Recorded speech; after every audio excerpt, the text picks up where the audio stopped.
Crew. So last night, right? First thing I want to shout out Russell Westbrook. He proved me wrong. He hit 6 times value. He was the man. There's nothing you can say about Russell Westbrook. He's an animal. He's a beast. He did very well. But last night, um, at the last minute, I made a late entry lineup. Once I saw that Kyrie Irving tanked, I said, let me just try to win some money on one of these late lineups. And I put through a late lineup and it scored 310. And that 310 didn't cash, right? But I'm thinking to myself, if I'd have played this late lineup in my early lineups, I could have had three something and cashed. And our early lineups, most people Fournier 5 to 6 times value, Kawhi Leonard over 5 times value to 6 times value. Um, PJ Tucker hit 5 to 6 times value, Gobert 5 to 6 times value, Delon Wright 6 times value. Jermichael Green underachieved a little bit, and so did Vucevic. But if Kyrie Irving would have just gave us 5 times value, we'd have been all set. For him to drop just 13 is unbelievable, and it made me so upset to know that my late night lineup would have been a winner in the main slate where I could have played it. Left a bitter taste in my mouth, but it's just to show you that game stacking sometimes. If you just take 2 games and stick to those 2 games, you can have a better game. It's just Gobert I knew was gonna go off, but 75 from Anthony Davis. Um, Knowing that Cousins was gonna be out, that would have been a good gamble to take, honestly. But Anthony Davis is just playing amazing right now. He's hot. That's all I could say. So I kind of played around with this lineup last night. I'm gonna get right into today's slate, break it down, see what it looks like. Milwaukee versus Charlotte. Henson and Beasley remain out. Johnny O'Brien and Ramon Sessions are questionable. For Charlotte, Kemba Walker, he's hot and cold. He needs upper 40s to make us happy. He's been in the 40s the last 2 games, but we know he can get into the 30s. Milwaukee kind of shut down point guards for the most part, and he's only had 35 in the game against them, so I'm not excited about Kemba tomorrow. Nick Batum just had a good game against Atlanta or against Phoenix. Um, he needs 40s to make us happy. He can get you 44 or he can get you 30, low 20s. So you got to be careful with a Nick Batum. I'm not excited about him. Bellinetti's getting a lot of minutes off the bench. Last couple games I saw, it seems like he comes in actually before Jeremy Lamb, but I'm not interested in neither him or Jeremy Lamb. And then Michael Kidd Gilchrist needs upper 20s. He's had 28 his last game, but the one before that, 10, 20, and 22 makes me a little bit concerned. Marvin Williams been hot. He needs mid 30s. He just hit 36, but 23 and 29 are possible for him. In 28 minutes against this team, he already put up 33 points. So Marvin Williams is not a bad consideration. The person that I'm probably the most interested in on the Charlotte side of the ball is Cody Zeller. He needs about 30. He's averaging that in the last 10 games. He's putting up 35, 30, 30, 37, 28. So I like Cody Zeller. And in just 14 minutes, he put up 23 fantasy points against this team. So I think if he gets twice the amount of time, he can at least get us in the 30s tomorrow. So I'm going to go ahead and pick on some Cody Zeller. Frank Kaminsky needs about 30. He hasn't really hit that since coming back from his injury. On the Milwaukee side of the ball, Antetokounmpo needs upper 50s to make us happy. And he's capable. He's done it a couple times in the last couple games. The thing is, after just getting hurt by Kyrie like that, I want to be careful paying up for these guys who can land you 36 and 40 points. So not super excited about Antetokounmpo tomorrow. For that price at least. Brogdon needs 30, 28, 27, 21, 24. So Brogdon seems to be in the 20s, low mid 20s, 20, 30. He hasn't quite hit 30, but if he does, that seems to be like his ceiling. So there's not a lot of upside with Brogdon. I'm going to be beware. Do some caution. Tony Snell needs mid 20s. He's barely hitting mid to upper teens. I would leave him alone. Middleton needs mid 30s.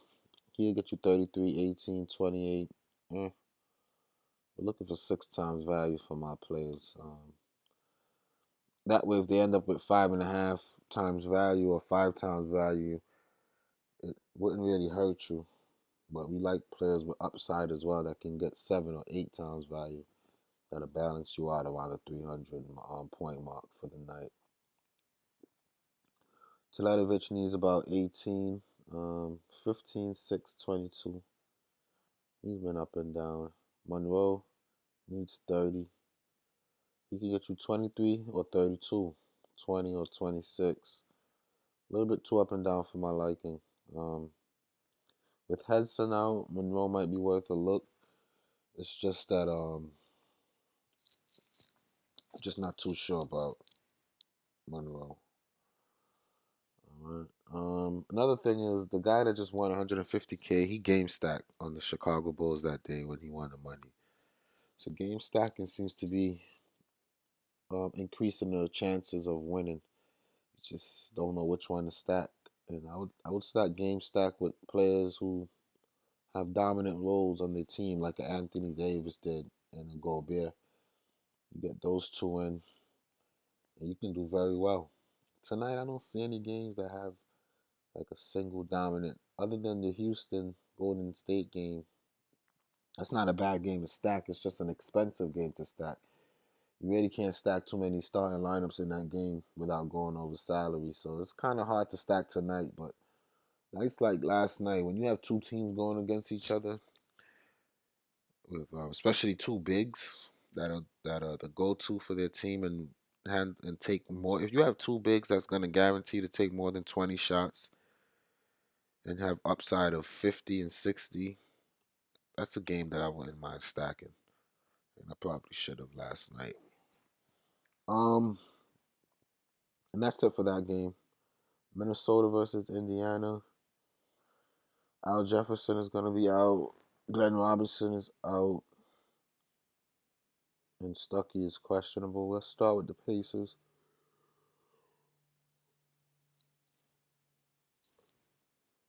Excuse me.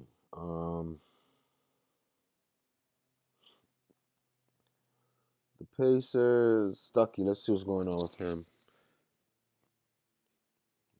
So he had some knee issues, and he had an MRI yesterday. We can look at Hayward and everyone else. Well, if you have an MRI the day before, you're not going to play the next game. Even if it comes back clean, the reason you had the MRI is because you were so concerned about your injury. So you need some time to really get it together. So we can count Stuckey out. That means Aaron Brooks is going to get a little more minutes, but with 22 minutes, he could barely do anything with it. I would really like Teague a lot in this spot. It's a good matchup for him. He's hot right now. He can flash some cold. We need about 40 to be happy. He's had 43 out of the last 4 games. Last game he had 30 and he didn't play a full amount of minutes because of a blowout. So I could go ahead and consider some Teague tomorrow for sure. And then Monte Ellis is going to be back in the starting lineup now that well, it depends. Either him or CJ Miles will start. For 4K, we need mid to upper 20s. He's done that 2 games in a row now. I could consider him as well. Joe Young is not really getting too many minutes. Paul George needs upper 40s. And 34, 51, 54, 44. It looks good. I think a lot of people chase those tomorrow. I doubt that he'll go 1 for 7 from three or shoot 7 for 17 2 games in a row. Um, but for that price, if you don't have a strong game out of him, you'll be upset at the end of the night. So I'm gonna steer clear of Paul George for now. I mean, we can consider him, but I don't think he's a priority pick. Thaddeus Young needs upper 20s. He's been really struggling. 10 and 10 for the last 2 games. Um, CJ Miles, due to the injury of Glenn Robinson, I'm anticipating him getting more minutes. Um, he needs about 20. In 23 minutes against Philly, he only got 17. So I'm a little bit cautious with those guys, CJ Miles. Miles Turner, I like a lot. He needs mid 30s. He's been so consistently in the 30s, man. 35 minutes against his teams, put up 37.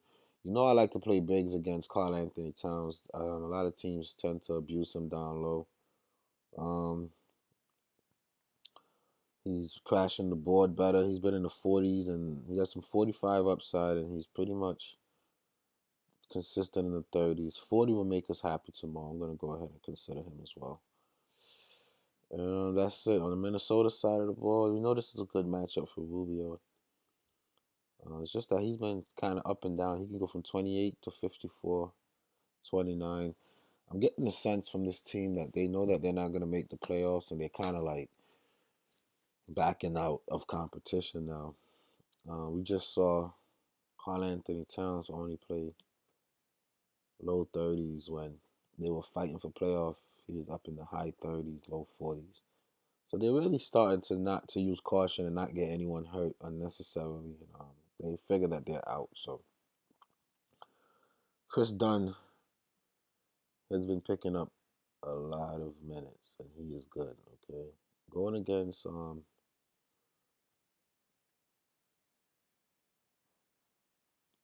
Indiana, who tends to give up a lot of points at the guard spot. If I know Chris Dunn is gonna get a good run of minutes, which I think he will, because let's see who minutes they've been taking. Rubio's been playing minutes in the mid 20s last game, and then the LA game he played full amount of minutes, but Chris Dunn still got minutes. So Rubio played 40 something minutes, and Dunn still got 35 minutes, right? Um, and then against Portland, Dunn got a good amount of minutes. So it looks like they're not Shabazz's minutes is going down and Dunn's minutes coming up. Same could be said for Brandon Rush. So they're looking to get Dunn more involved, it looks like. And that's the kind of guy you want to take now before his price spikes, okay? The algorithm that hasn't really caught it yet, but similar to Delon Wright yesterday, I think Corey Dunn is very sneaky. I like him a lot. Now, I'm looking at his numbers, and he gets, like, for example, 2 steals kind of inflated his score up to 24. But even without the 2 steals, we still like him in this situation, right? And then here he had 3 steals and 2 blocks, so that's 10 points. So if you take away 10, you'll have 23. You still like him for that price. So I'm very interested in Chris Dunn tomorrow. I think his minutes are heading in the right direction. A lot of people are not going to be on him yet because it takes a couple games for people to realize what's going on with these players. But Minnesota's realized that their chances are very slim. Let's read the report on him. So he received extended run for the third consecutive night. Third consecutive night. He's getting extra run. San Antonio's a little tough, but LA, Portland, Indiana are good matchups to target. The rookie is averaging a season high 18.1 minutes during March. He's shooting 41% from the field, okay? Um, he has shot 50% in 3 of the last 5 games, and he's solid on the boards. Indiana is not a good rebounding team. Love Chris Dunn for that reason, man. I'm going to go ahead and consider him. I might keep him as a good pick to help me save some money as the night progresses.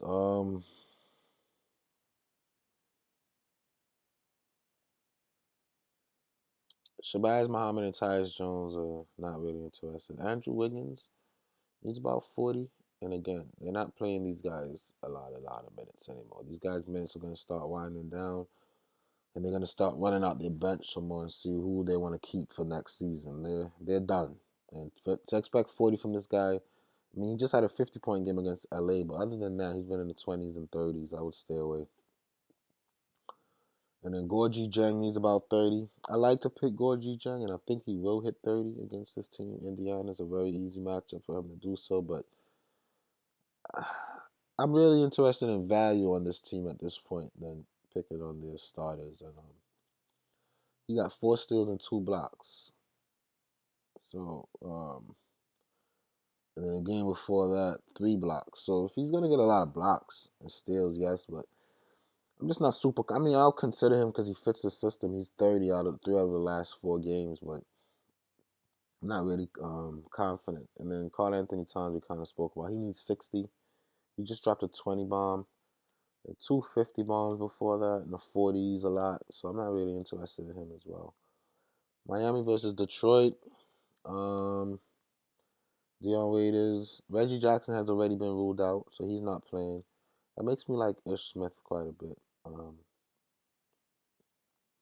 Last night, let's start on the Detroit side of the ball. Last night, Ish Smith dropped 32, and it was a bad night for him, I would say, for the most part. I don't think he played that well. I think he could play better than he did, and I think he will play better today.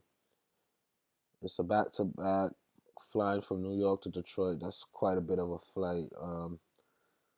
It's a good three-hour flight overnight to play at 7:30 after the game finish at what 10 o'clock. So not a lot of preparation. He played a big amount of minutes, 35 minutes. Let's see how he does with back-to-backs in the past. So he played 21 minutes in Cleveland, came back and played 28 minutes. And still,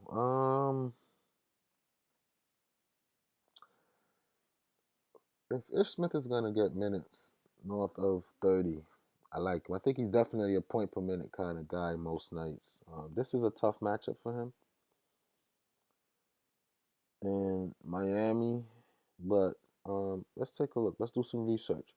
Let's see how point guards have been doing against Miami most recently, right? So Boston, Toronto, Phoenix, and Portland. Phoenix plays. Let's see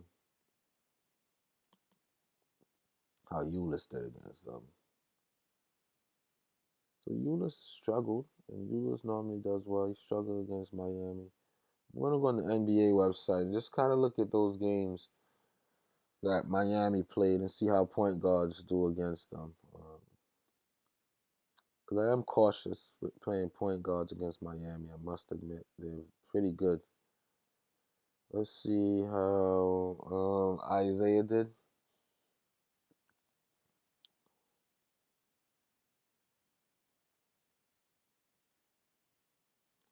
He dropped 30 points.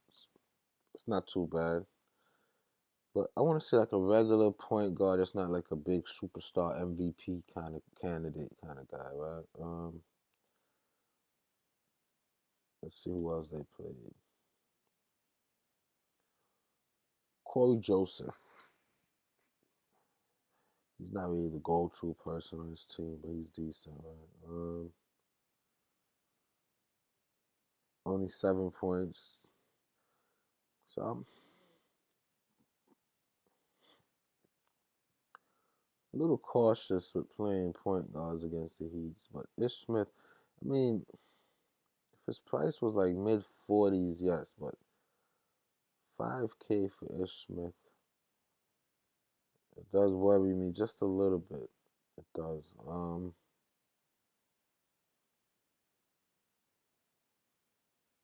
Lillard dropped 50 on them. But he hit 9 threes that game. Ish Smith is not a big threat from the 3-point line. So for 9K, 5K Ish Smith,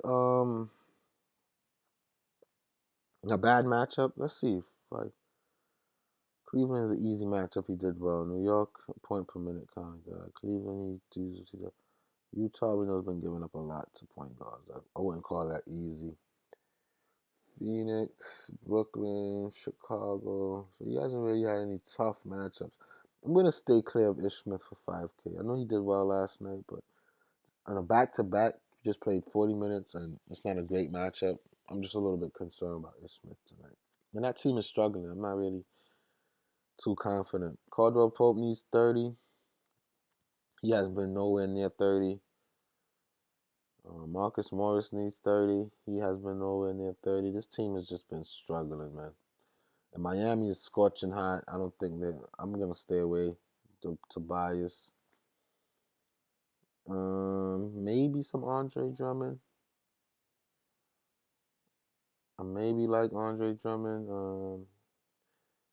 He seems to love playing against this team. In 3 games, averaging 32 minutes, he's averaging 55 points against this team. And we know that Hassan Whiteside is the team to target when it comes to bigs. Now, my thing is, right, why not feed Andre Drummond the ball down low and use him like the Heat used Whiteside? Wouldn't they win more games there?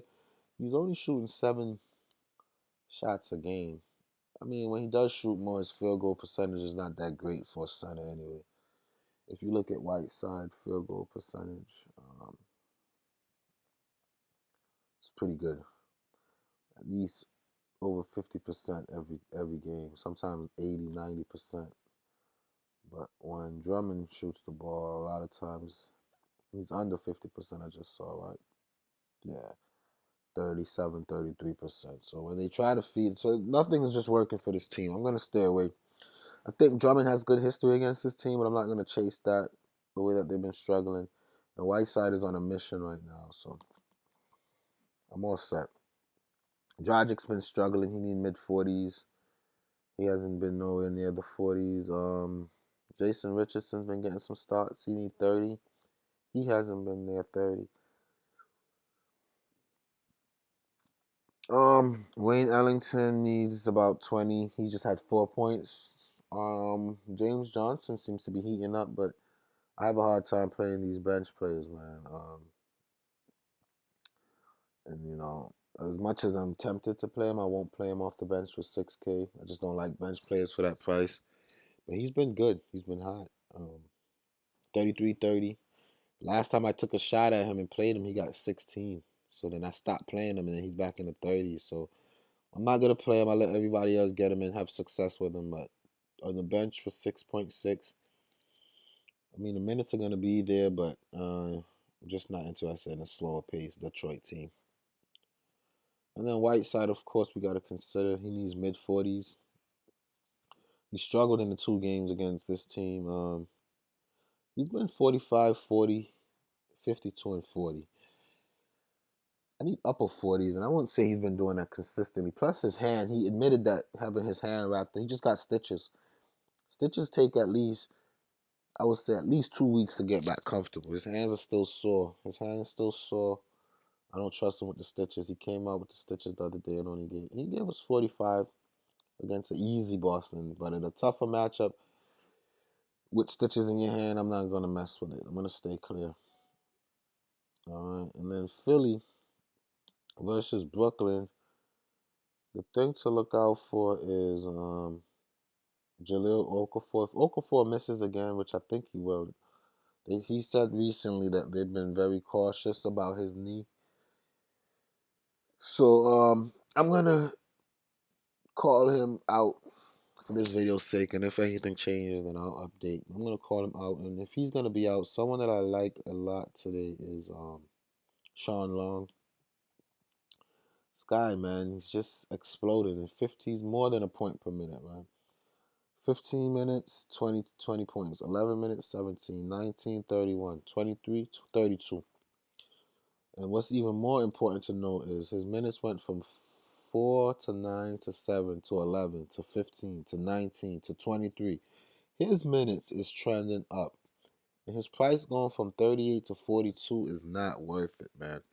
This guy's. I think they might even question starting him at this point because um, Holmes, that they really don't love to start. They like to bring Holmes off the bench. Even starting off the bench, if Okafor is out for 4K, I definitely want some Sean Long in this good matchup against Brooklyn, okay? And I'm willing to sacrifice Miles Turner. Although Miles Turner is pretty steady in the 30s and we need 40 from him, I think 40 is his ceiling and he's been hitting his ceiling. He'll settle down more in the 30s. Sean Long could get us in the 30s for almost half his price. I'm going to get rid of Miles Turner, throw some Sean Long in there. All right. And then to continue on the Philly side, McConnell needs 30. He's been sharing minutes with Rodriguez.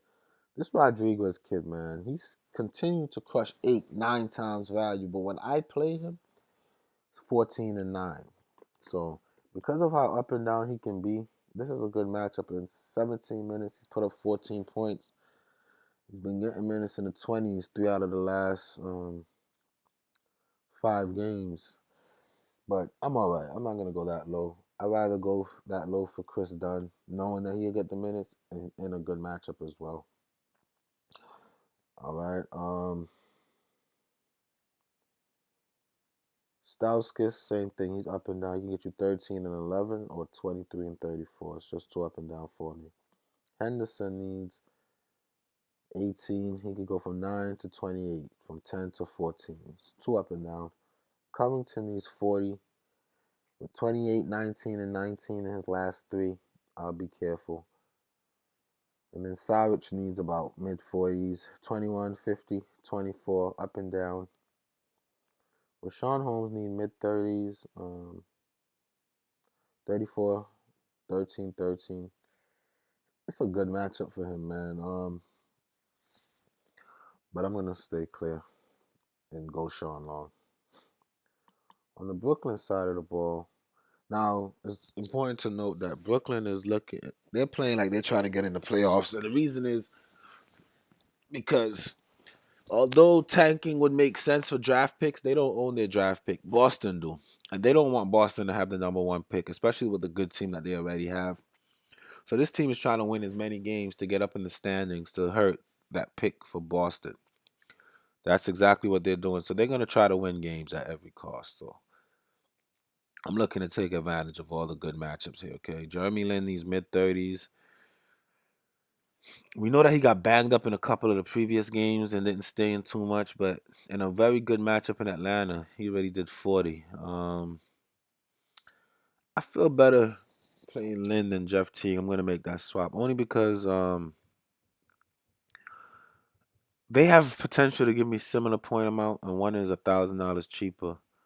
Their upside is pretty much the same at this point, about 40, mid 40s. Lin and Teague show that they can do that, and then they have a similar floor, right? 20s, low 30s. So their situation seems very similar, and I think Lin has a better for the lower price. I think Lin is a better pick to say the least. So I'm gonna take out. I'm just gonna get Lin in. Dinwiddie's been up and down. He needs 24. He can get you 24 or 5, 20 or 30. Um, and then Lin only played what 22 minutes. He already got to 28. So I think if he plays upper 20s today, 30 minutes, he could really do well against this team. Um, Isaiah Whitehead needs about 20, 23, 14, 25, 17. So that's not too bad. I'm okay though. I already paid down for Chris Dunn. Hollis Jefferson is helping this team not tank. He needs about 30. He's done that in 3 consecutive games, so that's consistent. He's crashing the board. It's a good matchup for him. Love Hollis Jefferson for tomorrow. I'm going to go ahead and pick on him. And then Brick Lopez needs low 40s. He hasn't really been hitting the 40s that consistently. I'll stay away. Atlanta versus Phoenix. Millsap is going to be out. So is Bazemore. And then Barbosa and Rodney Price are questionable.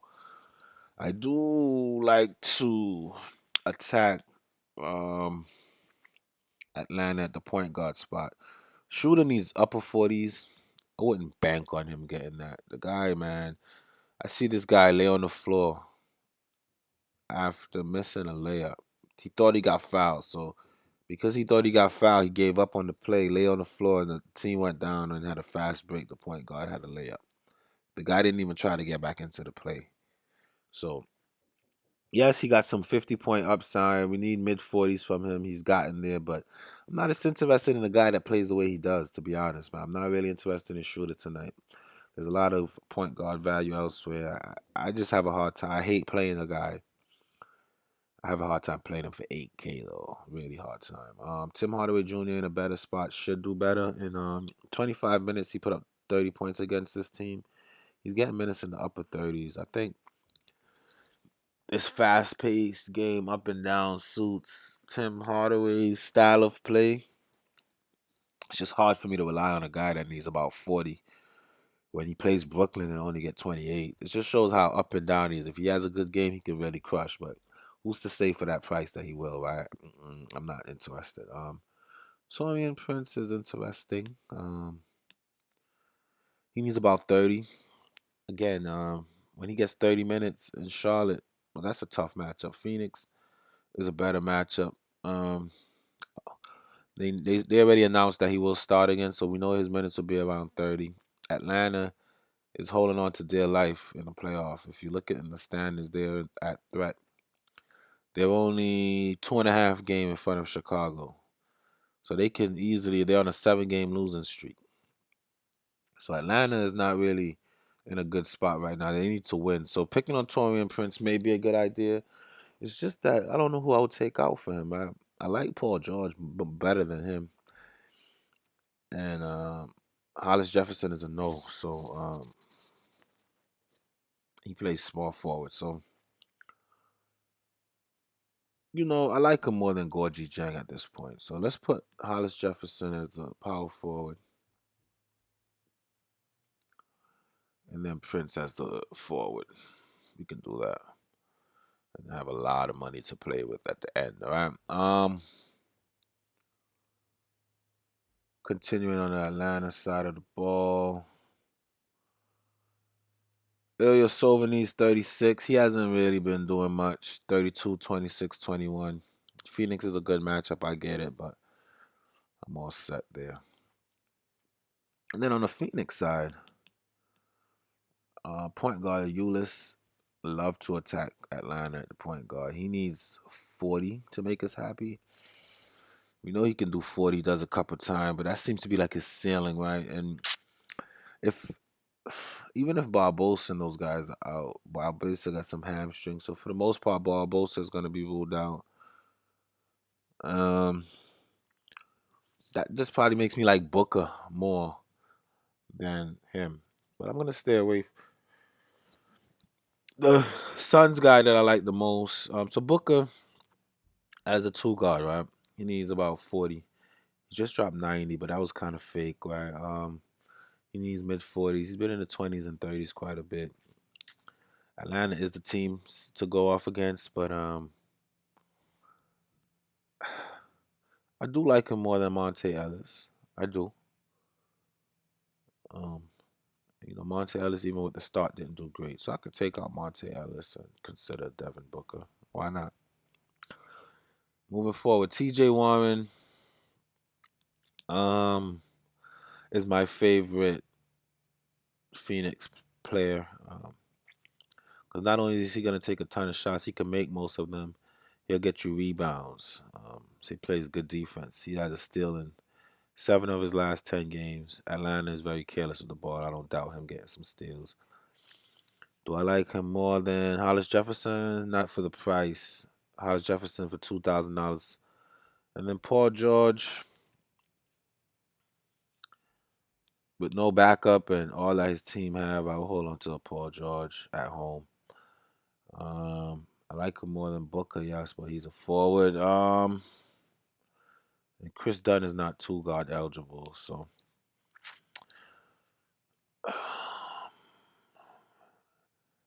to be $1,000 cheaper than Paul George, that's interesting.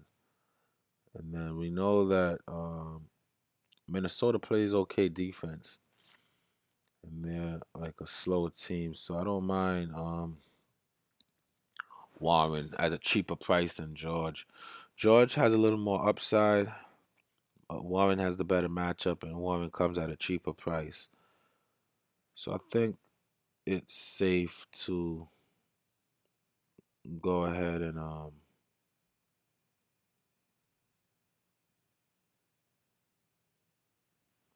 think it's safe to go ahead and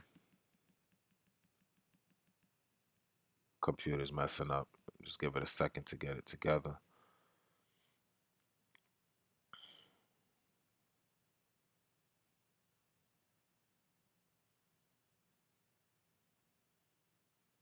Yeah, I was saying that at the cheaper price and a better matchup.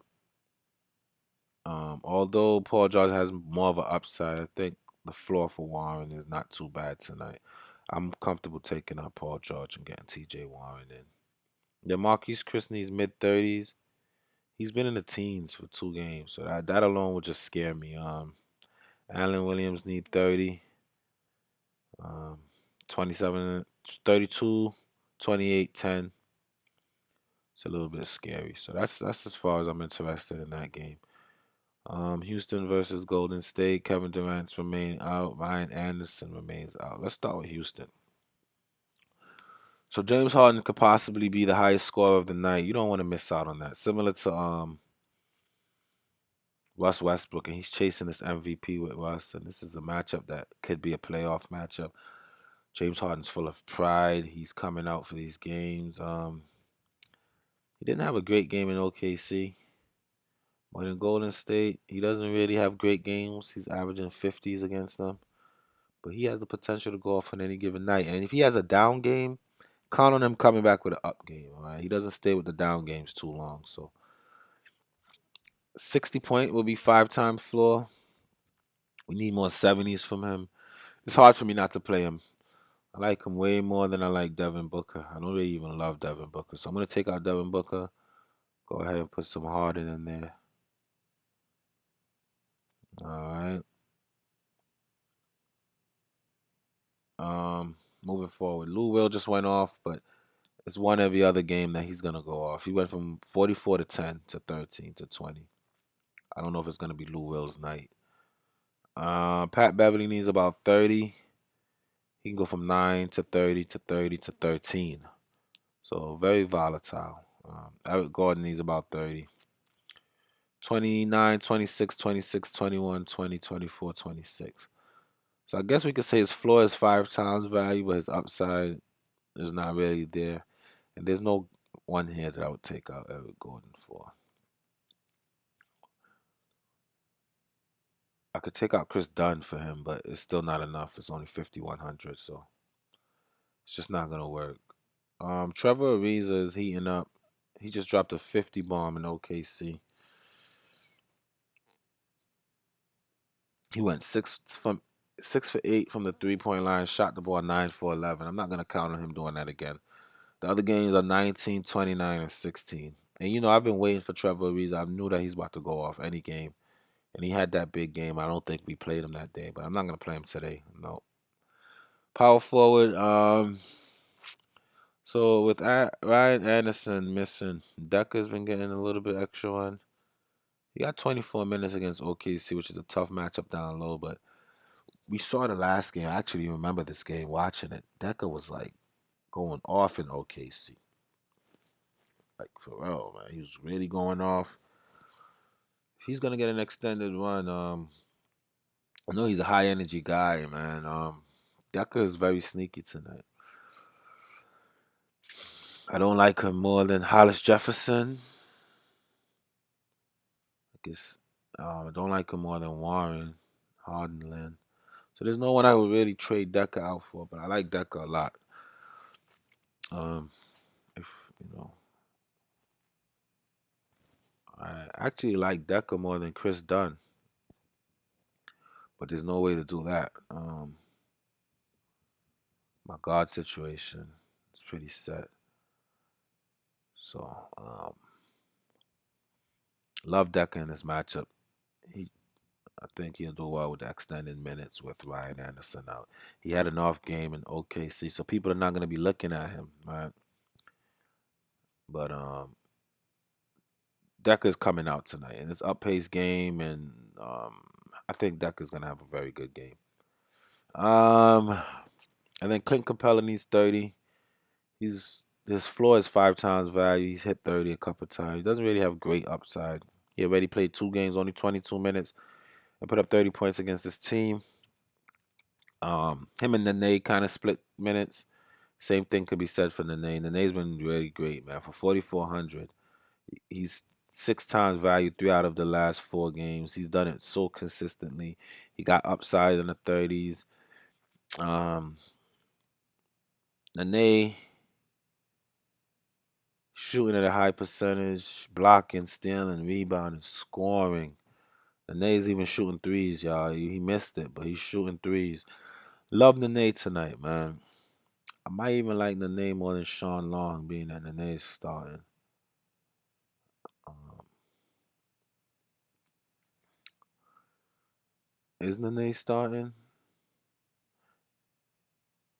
Yeah, I'm not messing with Zeller for Nene. I don't think that's wise, but may not be a bad choice.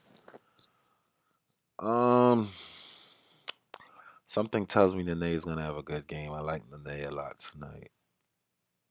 Yeah, he's not starting. So I'm gonna stick with the starters.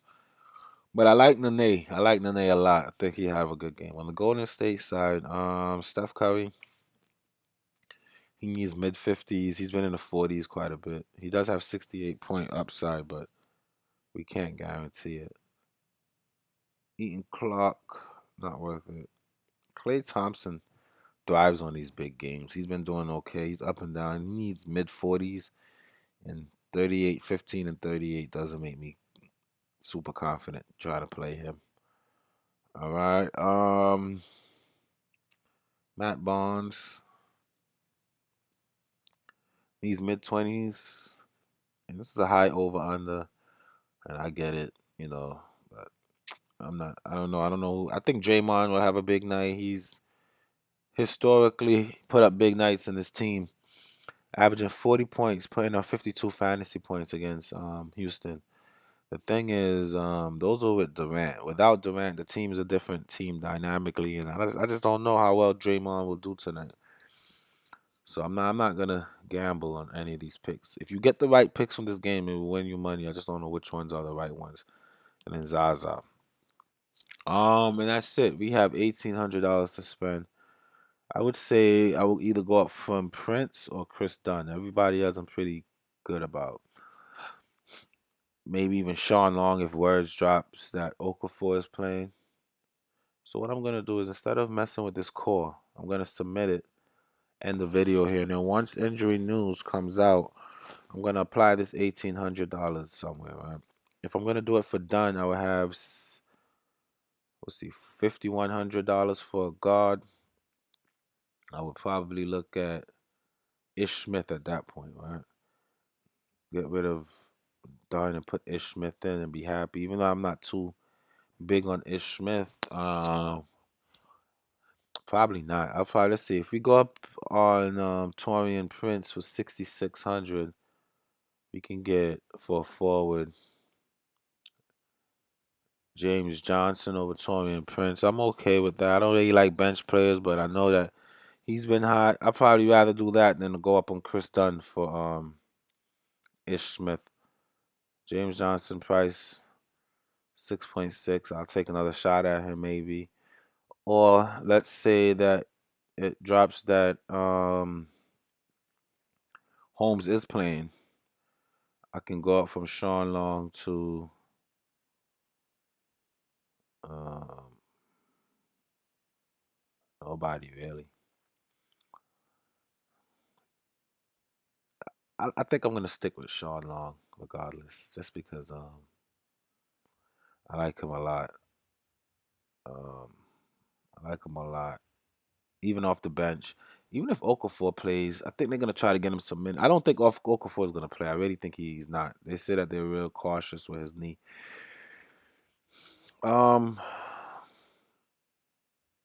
Chris Dunn, yeah, he's trending, man. He's gonna get you like 8, 9 times value against Indiana. I want to leave him alone. Torian Prince for 4K is probably the one that I'm most uncomfortable about. So I'll get rid of Torian Prince now and throw James Johnson in there. Call that a lineup, man. I don't love James Johnson, but he's averaging about 6 times value in the last 10 games. In 3 games against this team, he's played 33 minutes and put up 6 times value. And 2 out of the last 4 games, 6 times value. The team really needs him right now. I don't know if he'll be able to sustain with these steals and blocks. But he's 0 for 4 from 3, even when he shoots bad. So hopefully he has a better shooting game and bring us value, man. I have a hard time getting James Johnson in, but he fits. And maybe he fits for a reason, right? Maybe it was just a calling. So this is the lineup so far. I'll readdress it closer to lock once injury news drops. All right. Um,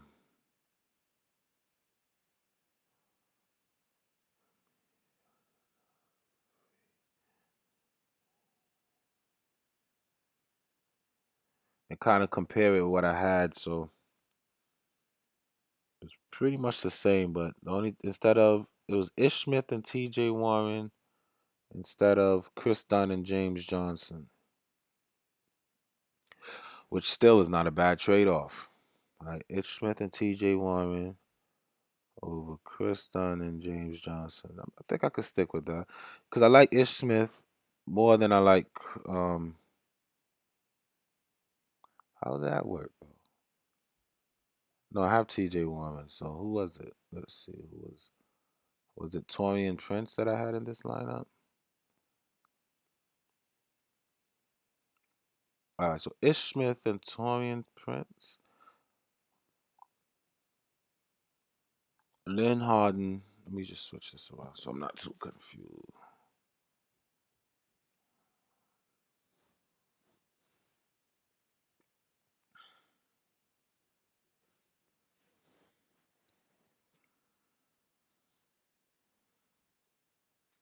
Lynn Harden, Warren, Hollis Jefferson. Lynn Harden, Warren, Hollis Jefferson, Zeller. And then so it's Chris Dunn and James Johnson or Ish Smith and Torian Prince.